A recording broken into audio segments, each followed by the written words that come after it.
Good morning, ladies and gentlemen. Before we get started today with the excellent morning meeting that we have, I want to introduce 3 new clubs that we have starting this week. Number 1 is we have Yearbook. This will be starting on Tuesdays, 3 o'clock after school. Mr. McCarty, Miss Cleary, and Miss Hahn are the teacher sponsors here. Really great opportunity to record the beautiful memories of this year. STEM Blazers. This is formerly known as Girls in STEM. This will be across multiple campuses, so not only with us, but also with College View High School. Really great opportunity to see guest speakers, hands-on activities, field trips, things like that regarding STEM. If you're interested, go ahead and sign up. And last but not least, Art Club. This will be on Fridays at 3. Really great opportunity to create some wonderful art, challenges, games, projects, and more. If you have any questions, don't hesitate to reach out. Ms. Schultz, take it away. Good morning, Hornets, and happy Friday. Welcome to today's morning meeting. I'm really excited to kick off this morning meeting because just like our Tay Anderson video from a few weeks ago, we have another student-run interview, this time with Colorado State Representative Leslie Harrod. I did want to loop us back super quick to some of the discussions that we've had earlier. We are all very well aware of the state of our society, especially of some of the things that have been happening right here in our own state. And the things that we are doing collectively in America is just not enough to support everybody and truly ensure that everybody feels safe and seen and valued. And so one of the things that we've reflected on at Conservatory Green High School is this idea of anti-racist practices. And, you know, one of our ways of doing this is really kind of elevating the voices of people in our community and really kind of asking some of the experts what we can be doing to support everyone in our community and to ensure that we are promoting social justice. And again, one of the things that another group of our kids is really taking us up on is finding local organizations and activists that are focusing on this anti-racist effort and really kind of bringing them into our community to uplift their voices and ideas, which is exactly where this interview came from. So today you guys are going to be listening to a student-run interview with Colorado State Representative Leslie Harrod. She was elected in the 2016 elections. She represents the 8th district, which is far northeast Denver. That is where, that is our community. She is the first gay African-American to be elected to Colorado State Legislature, which is really awesome. She was also instrumental in writing and passing Senate Bill 217, which just passed in June. This was a police reform bill that increased officer accountability through body cameras and ended qualified immunity for officers, among other practices to ensure that officers are being held accountable for their actions. As always, remember that this was 100% a student-led effort, and we value your ideas for morning meeting and your voice and your participation. So if you have additional ideas or speakers or different content that you would like to see that you feel like would be very valuable for our school, please reach out to me or to Mr. Reven, and we would love to incorporate your ideas into morning meeting. And without further ado, please go ahead and watch this interview with Leslie Harrod and some of your peers. You won't have a chance to watch all of it, but if you have time later, I would definitely suggest watching the entire interview. Thank you. All right, my name is Julia Kramer. My pronouns are she, her, hers. I'm a senior here at CG, and we just wanted to thank you for taking the time out of your day to join us, and we wanted to welcome you to our community. And with that, the other students are going to introduce themselves before we kick off with some questions. Hi, my name is Delana Balutz. I'm a 9th grader at CG, and my pronouns are she, her, hers. Hi, I'm Oliana Olivas. I'm a junior here at Dsst, and my pronouns are she, her. Hi, my name is Graciela Bustos. I'm a 12th grader at CG, and my pronouns are she, her, hers. Hi, my name is Tristan Ward. I am a senior at Dsst, and my pronouns are he, him. All right, and now we're going to ask you some questions in regard to, you know, what you do and who you are. But if you wanted to kind of let the students who are watching know who you are and what you do and, you know, what your title is in government, then you could go ahead and do that as well. Sure. Well, it's good to be here with you all. I am State Representative Leslie Harrod. Welcome to my office, which is my house, just like yours at this time. I represent House District 8, which is in Central and Northeast Denver. I live in Park Hill. I am the first African-American LGBTQ person to hold elected office in Colorado. And I serve as the House Finance Chair, so Chair of the Finance Committee and Vice Chair of the Judiciary Committee. I also serve as Chair of Legal Services and Chair of the Black Caucus. So it's really exciting to be here and to be on this journey. I actually started in activism when I was in high school. Well, quite frankly, maybe even a little bit earlier when I was in school as well. Went on to be a student leader at the University of Colorado at Boulder and eventually the president of the student union there. And that's kind of what got me going. I started working as an intern and an aide at the state capitol, and then worked my way all the way up, including working, for President Obama and other folks. And now I am holding the title of representative myself. I was wondering, what challenges did you face as a young Black woman in high school, and how did that urge you to pursue this career path? Yeah, well, it's interesting because probably around high school, I realized how discrimination really plays an impact in my life. So my mom was in the Army, and we lived all around. I was born in Germany, lived in Korea and all this stuff. And really then it was kind of about what her title was. And then as a darker skinned Black woman, my mom's light skin, on military bases, there's a lot of colorism because there's a lot of kids, back when I was growing up at least, that were mixed, and to have a mom serving was just really different. But then when I came to Colorado was when I really started to see what racial discrimination was, and that no matter how hard I worked or tried, that I wasn't gonna be anything, right? And so I actually had teachers and guidance counselors tell me not to apply for certain schools, tell me not to do certain things because, it was above my abilities. And I always, did well in school, which was interesting, but it was just this discrimination, And if my mom would not have been a college graduate, I think very well, I wouldn't have been either, right? Because there would be no forces that were pushing me into higher education. So growing up as a young woman, I think that a young Black woman, I think all those stereotypes really did play into who I was and what I was doing. And so when I decided to be a little bit rebellious, which I was and I did, people just thought that was par for the course. Well, of course you're going to be a Black young woman, you're going to be bad, you're going to be talked back, you're going to skip school, and didn't really expect better of me until I expected better of me. And that was really something that is unique, I think, for young women of color, and also lower income people too. I just watched my colleagues and my schoolmates, right? And there'd be some, obviously the white guys who would just be like, oh, you're gonna go play this sport and you're gonna do well in school. We're gonna give you all these tutors and then you're gonna go to college and all this stuff. And that was just not what the path that they put me on, And I think that was quite frankly very wrong. The only time that changed was when I had a teacher of color, right? So teachers of color taught me how to even color princesses with brown color crayons. For the longest time, I thought you couldn't be a princess and be Black, right? These are very simple things that we don't actually learn, but tell a lot about what we think of ourselves, right? So I didn't think I could be any of those things. So I thought that was really interesting. And then as I went to CU Boulder, they also didn't tell me that CU Boulder was not a diverse school. It's one of the least diverse schools behind Brigham Young. I had no idea. I thought it was great to be going to a state school. And quickly I learned that the discrimination was real and that I was actually not only going to face it in my community, but I was going to be living in it because my roommate ended up being extremely racist.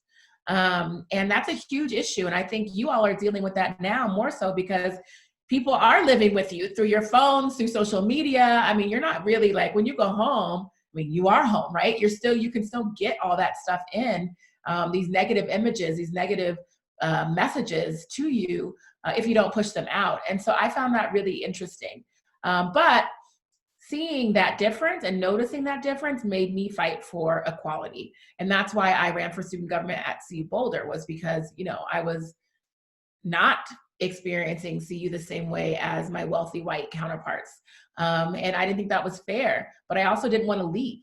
You guys probably feel this sometimes too, where it's you don't think maybe something reflects you, but you don't want to just leave because you belong there, right? And you deserve to be there.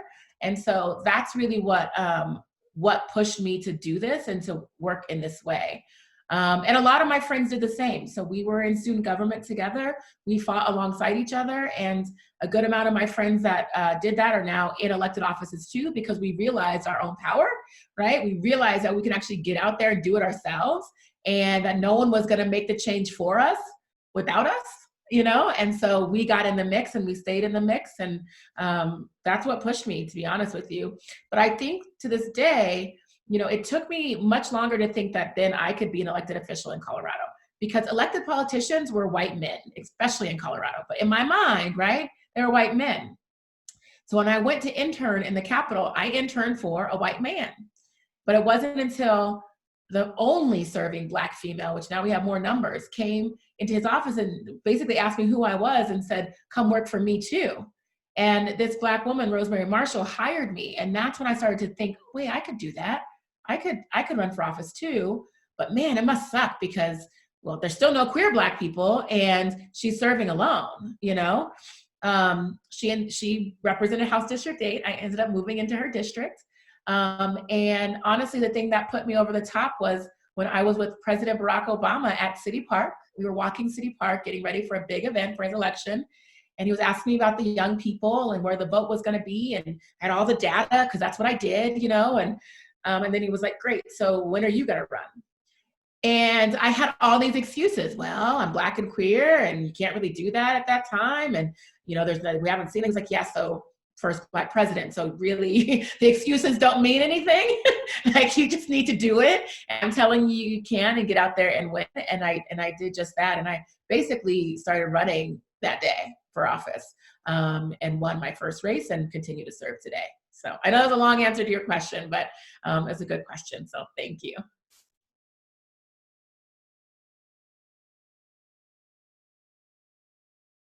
I also had a question. You kind of touched based on this a little bit in your answer, but like, was there a specific time in your life or an event that prompted you to realize that politics was your passion? Because clearly you are very passionate about this, and I was just wondering, like, what made you realize that this was what you wanted to do with your life?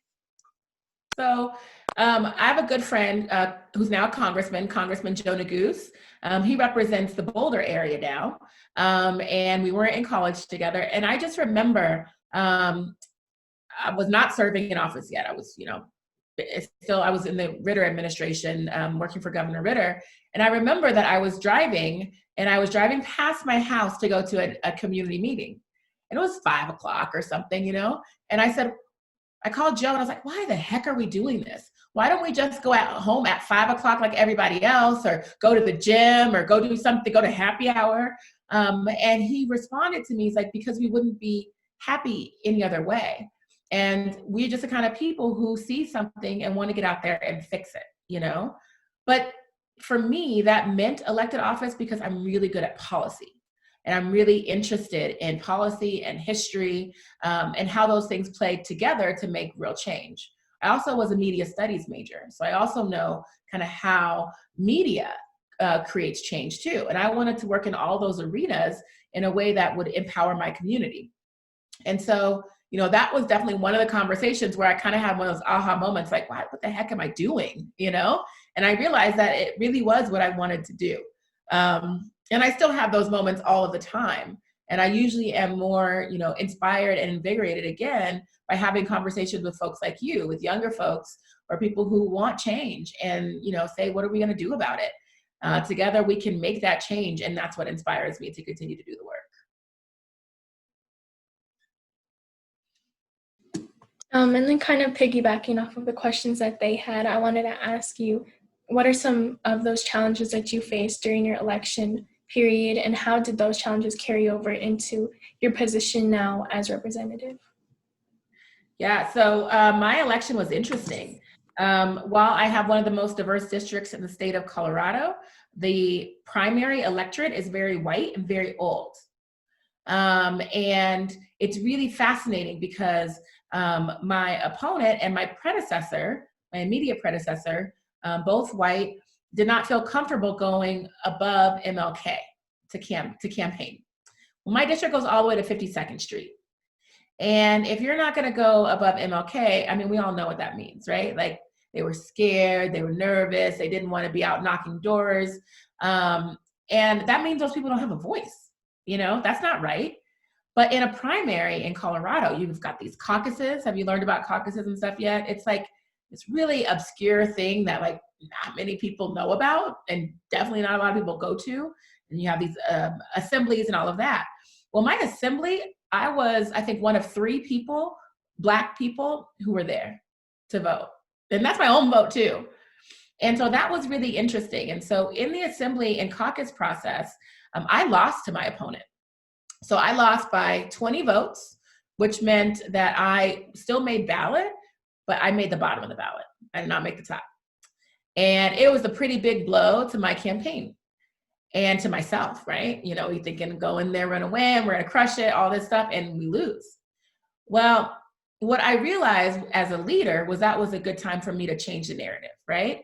For one, to talk to my staff and encourage them, right? And tell them, like, this is actually a really good point to remind folks that if they don't turn out to vote, they're not gonna get representation. And that I'm not automatically gonna get anything without the support of other people, right? So you have those really tough conversations, but then you change that. And then the next day I had one of the best fundraising days that I had on the campaign period, because I changed that narrative.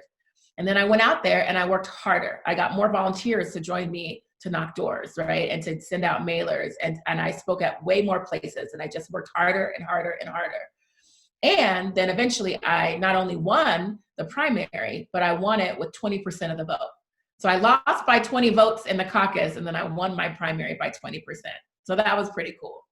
And then I went on to win the general with the highest vote count in Colorado history. So, it just tells you that when you have these setbacks, like these huge blows, you just got to shift your mindset. And what did I learn? Figure out what you need to learn from it, right? Which was, we were not getting the right people, and we were not convincing them yet to show up in these really obscure places, which for some folks, an obscure place is the ballot box, and then I had to push harder and make sure that everyone was included. And that's what I did. And so I'm really excited about that. But I also had to reframe, like, you know what? Those caucus folks are not representative of the district. And we need to think about that, and we need to know that the district is way more than what we see here today. And that's something else that we have to keep in mind. So it was an interesting time. It was a huge setback, but it was really what propelled me to such a solid victory.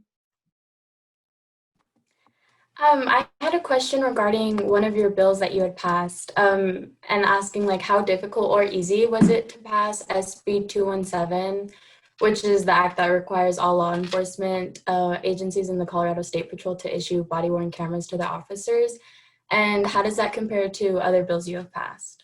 Yeah. So 217, the Law Enforcement Accountability and Integrity Act, was definitely the hardest bill that I've ever passed. Not only did it do body cameras, but it ended qualified immunity, which makes them, civilly liable for their crimes against community. It changes the code for when they can use force. And we know this is something that's directly related to what's going on in our communities right now, right? And we're in the middle of COVID, and we have protesters outside, and folks are demanding us to do something about it. Not only that, but I got shot at in one of the protests. So I'm pretty pissed too, not by law enforcement, but by people who were inciting a riot, but basically these outside white instigators who were trying to create panic, and this is hugely problematic, right? But in that, I realized that I don't have to only be outside fighting for change, which I was outside protesting too, but that as a representative with a vote, I needed to actually pass a law that mattered. And that would try to hold more people accountable, do something, And that's what I asked my colleagues in one of my closing speeches was, like, do something about it. Everyone's talking about, we acknowledge that it exists, but no one wants to do anything about it. That is going to end in someone else's life ending again, right? We need to step in and we need to do something about it. And it was a short time period, 16 days, but it took pretty much every hour of all of those days to get this bill passed and to get the support of my colleagues. And one thing that I had to do, even though I had the votes to do it without them, was to convince my white male Republican colleagues on the other side of the aisle to vote yes on the bill too. And that was very difficult. And that took a lot of amendments. It took a lot of conversation. But at the end of the day, worked. And the reason why it worked was because people from across Colorado lifted up their voices. It wasn't just mine. They were hearing from their constituents, right? And they too acknowledge, like, listen, I know that there's some racism that exists. Like, I know that there's some issues with law enforcement. I've seen them on my computer screen too, or my phone too. So let's do something about it. And so really it did come from people lifting up their voices. But it also did take, in my opinion, a strong woman of color to step in and say, we're going to do something about it. So that's what we did. To talk about the Senate bill that Aliana was talking about, do you think this bill is strong enough to halt the problems in law enforcement now? If so, why? And if not, what steps can you ensure will take place to help this problem? Yeah. I think it will help, but I don't think it will end it, right? This is a problem that has been in our communities for generations, right? I mean, police started as basically slave guards, right? And so we have to really think about that. And the way that we police in this country is very different than the way that policing happens in other countries. And we refuse to model ourselves after other countries for some reason, even though they do it really well. So for me, it's really about continuing to make this change. So we run bills that affect the education, the business community, other sectors, environments, all the time, every year. But police don't want to be policed, you know? And so we've got to change that. And that's our job, to continue to change the laws until we don't have people unjustly dying at the hands of law enforcement. And it becomes more of a rarity that we see someone being beat up on our screens by law enforcement officers. I don't think all law enforcement officers are bad. I'm gonna say that right now. My dad is the best man I know, and he was law enforcement for 30 years. He was a correctional officer at Supermax Prison down in Florence, Colorado. So Supermax, you know, Super Maximum Prison, the worst of the worst. He never had to pull his gun on anybody, okay? Even in riots, because he learned a different technique, right? And he gained the respect of the people who were inmates. But also he knew how to talk folks down. And he had, you know, obviously there was repercussions and weapons around him, but he never had to do that. And I think we need more officers who are going to be in our communities, who understand our communities and know that a life is precious. All lives are precious. And that there is a particular issue with Black and brown people and Indigenous people in our communities. And that the law enforcement needs to address their biases, right? And so this bill does not fix everything, but hopefully it will hold more people accountable. But what we have to do is also elect DAs that are progressive. So any of you all who are thinking you're gonna be maybe attorneys are thinking about it, maybe politicians too, think about being a DA and think about being a progressive DA, because if someone's not gonna bring those charges, as we've seen with Breonna Taylor, right? We're not going to ever have justice. I don't care what the law says. They're going to say, no, it doesn't count here, you know? So we need more progressive DAs until we think of a system where the DAs don't matter, you know? That's another option, quite frankly. The DAs would not have jurisdiction in these cases. We also, I think, need to have ongoing psychological evaluations for our law enforcement officers. There is definitely a culture of not getting your mental health wellness checks within the police force, right? I mean, look, men don't like it, right? They don't want to do it. And I think that's changing, hopefully, Tristan, right? Like, we understand that we all need to take care of our mental health and the mental health of our friends and families and neighbors and communities, but they don't want to. And so this is a problem, because it's not just about are you fit, just like in the military, it's not about are you fit to serve at the very beginning. It's about, do you continue to be fit to be in our communities? And are you adequately addressing any PTSD that you may have? And I'm sorry, but all law enforcement officers, unless you work in Rainbowville, Happy Land, probably have some PTSD because of what you see, you know? And you have to get treatment for that. You have to get ongoing testing for that. And if you don't, you do change who you are from when you started to where you are 20 years later. And that's where we get into trouble. So we got a lot of work to do. Those are just a few ideas. There's more. And hopefully as community, we'll continue to find out what those problems are and address them, right? And create laws that fix these problems. Thank you for your question. I just wanted to kind of ask you, I know there are a lot of students at our school who are kind of interested in becoming a part of politics or law. What are steps that they can take to get involved in politics and understand the importance of politics on our communities and voting and all of that good stuff? Yeah. Well, right now, I would say go join a protest, and there's one for probably anything that you're interested in right now, or start one and lead one. Tay Anderson, my son, as he says, he's out there protesting. And I remember we were out in the first protest together, and he didn't lead it. And I think that he felt like his role was to get more involved. And the next day, and the next day, and the next day, and the next day, he became a stronger and stronger leader.